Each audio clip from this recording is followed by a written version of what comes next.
मानसिक रोगों के बारे में जागरूकता कार्यक्रम कि लोग समझें कि ये बीमारी है और इसका सही से इलाज कराया जाए ना। जब भी कोई व्यक्ति आप देखेंगे पहले के जैसे उसकी व्यवहार नहीं रहती, उसमें परिवर्तन हो जाता है या पहले की तरह वो अपने कार्य नहीं कर पाता, ठीक है।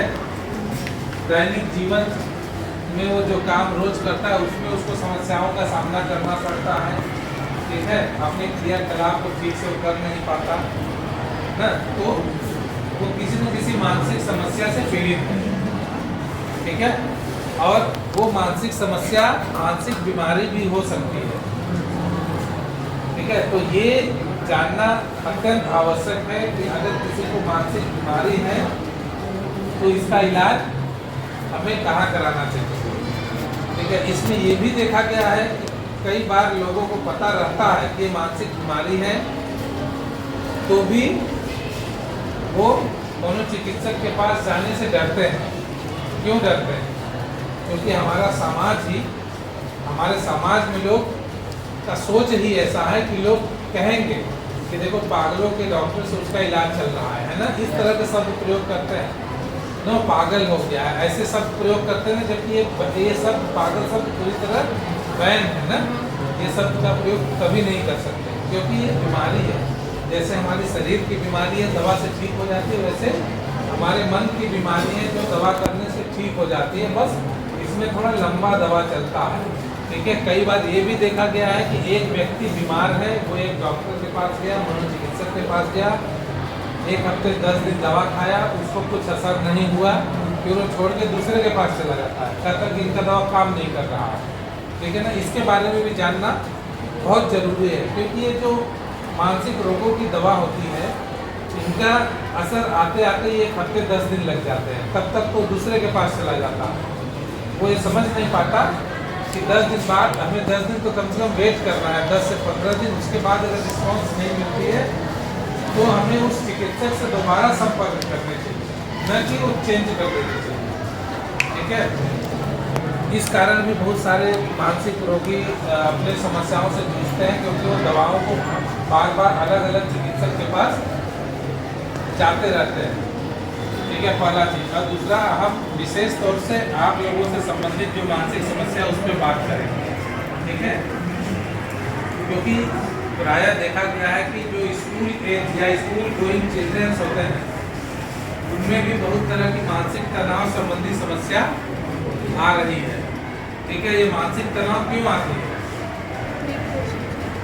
जी, कोई बताए? आप लोग को बेहतर जानते होंगे। मानसिक तनाव मानसिक रोग को जन्म दे सकता है ना। तो मानसिक तनाव होता क्यों, हमें तनाव क्यों होता है ये बताइए जी, बताइए।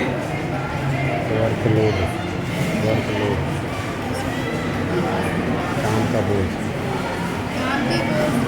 हमको पूछा जाए कि हमें तनाव क्यों होता है तो हम तो कहते हैं वर्क लोड बहुत, काम इतना है और समय बहुत कम रहता है, बड़ी मुश्किल से काम हो पाता है, इसलिए बहुत तनाव रहता है, ठीक है, बहुत प्रेशर रहता है, काम बहुत है।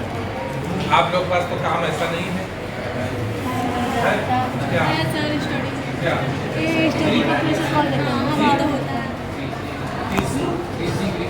किसी खेती का, तो खेती के काम को लेके आप तनाव में आ जाते हैं, बहुत ज़्यादा करना पड़ता है काम करना है वो तनाव नहीं है। तनाव आप लोगों के लेवल पे अगर बात करें तो सबसे बड़ा तनाव क्या है? अभी आप लोग किस क्लास से सुनिए, तनाव का मतलब ये होता है, सुनिए, जैसे अगर हमें काम करना है, हमको अधिकारी बोले कि 12 बजे से काम हो जाना चाहिए, हमारे पास 4 काम और पहले से पड़े थे क्योंकि हमें 10 बजे तक करने थे, 11 बजे तक करने थे। अगर देखिए हम एक तनाव दे रहे हैं आपको, तो इन्हीं चीज़ों से जानेंगे धीरे धीरे एग्जाम्पल के माध्यम। 15 अक्टूबर के आसपास से तुम्हारी अर्धवार्षिक परीक्षा है, हो गया तनाव? हो गया ना? क्यों तनाव हो गया? एग्जाम क्यों तनाव? वो तो होना ही था। आप लोगों को पता नहीं कि अर्धवार्षिक एग्जाम होगी है ना, तो तनाव क्यों हुआ? क्या सोचा? मन में ऐसा क्या आया कि तनाव हुआ, बताइए। पढ़ाई अच्छे से किए नहीं है। पढ़ाई अच्छे से किए नहीं है, वेरी गुड। यही मैं जानना चाह रहा हूँ कि सबको पता है कि हमें कितना पढ़ना है, सिलेबस तो सबके पास है, एग्जाम कब कब होंगे महीना तो सबको पता है, डेट बाद में आता है, महीना तो सभी को पता है, समय कितना है हमारे पास और कितना पढ़ना है सबको पता है। लेकिन क्या करते हैं हम, एक नियमित रूप से समय सारणी बना के पढ़ाई नहीं करते, कल पे टालते रहते हैं, है ना। ये टालते टालते क्या है, वो सब इकट्ठा होता रहता है ना। अब पता लगा कि वो ढेर सारा पढ़ने के लिए इकट्ठा हो गया और समय तो निकल गया सब। अब समय कम रह गया पढ़ने को, तो क्या होगा, तनाव होगा। इतना पढ़ना है, समय कम है, नहीं पढ़ पाऊंगा इतना, तो एग्जाम के रिजल्ट अच्छे नहीं रहेंगे, तो लोग क्या सोचेंगे, घर से भी डांट पड़ेगी ना, है कि नहीं। ये सब सोच के ही तनाव होता है ना। लेकिन गलती किसकी थी कि हमने पढ़ाई नहीं की।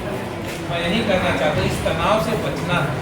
इस तनाव से बचने के लिए आपको नियमित पढ़ाई करनी होगी, एक शेड्यूल बनाना होगा पढ़ाई का ना, समय सारणी बनाना होगा और उसके अनुसार आपको पढ़ाई करनी है। लेकिन उसमें एक बहुत बड़ा बाधक है, जब आप समय सारणी भी बना लेंगे तो एक वस्तु है हर व्यक्ति के जीवन में वो बाधा उत्पन्न करता है, वो आपके जीवन में बाधा उत्पन्न करता है, बहुत ज्यादा।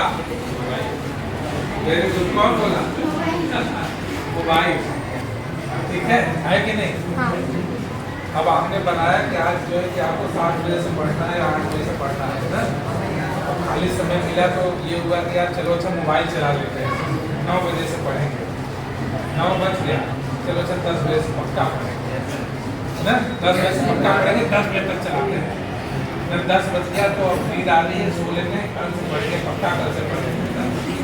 क्या हुआ, आपका समय किससे चला गया, मोबाइल। और आपको मिला क्या, कुछ नहीं, क्योंकि मोबाइल में आप करते क्या, पढ़ते तो बहुत कम लोग होंगे, या बहुत पढ़ते भी होंगे तो आधा घंटा ज़्यादा से ज़्यादा क्या करते हैं, गेम खेलते हैं और सोशल साइट्स में आपके जो भी इंस्टाग्राम फेसबुक रील्स वगैरह बनाते होंगे, है ना। इसकी क्या उपयोगिता है जीवन में, ठीक, कोई नहीं, इससे क्या मिलेगा, कुछ नहीं। लेकिन ये धीरे धीरे आपको अपनी गिरफ्त में ले रहा है, अपना शिकार बना रहा है ना। इसको बोलते हैं मोबाइल की लत। जैसे नशे की लत होती है, वैसे मोबाइल की भी लत होती है। वो आपको इसका आदी बना देता है, आपके जीवन का एक अहम हिस्सा हो जाता है। ऐसा लगता है कि मतलब ये नहीं है तो हमारे पास कुछ नहीं है। आप जिसके पास मोबाइल है, आप देखिए, एक दिन मेरा मोबाइल लगा के देखिए, ऐसा लगता है कि बहुत महत्वपूर्ण कोई ऐसी वस्तु है जो मेरे पास नहीं है ना, ऐसा लगता है ना। क्या है ये, पहले तो मोबाइल नहीं था तब भी लोग करते थे, पहले लोग साथ में बैठ के खेलते थे, बातें करते थे ना। इससे क्या है, मन भी अच्छा रहता था और शरीर भी स्वस्थ रहता था। और अब क्या है, अकेले में बैठ के मोबाइल लेके, जो कि आपको बीमार भी बना रहा है और आपके लक्ष्यों से भी आपको भटका रहा है ना। कई सारी मानसिक बीमारी और शारीरिक बीमारी मोबाइल के कारण बढ़ रही है ना। किसी को पता है मोबाइल के कारण क्या क्या बीमारियां हो सकती हैं, शारीरिक बता दो, मानसिक तो बात नहीं, आँख की समस्या, ठीक, और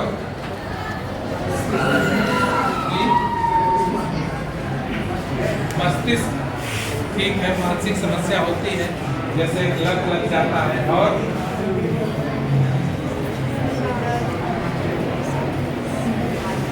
देखो माइग्रेन भी बहुत तेजी से बढ़ रहा है।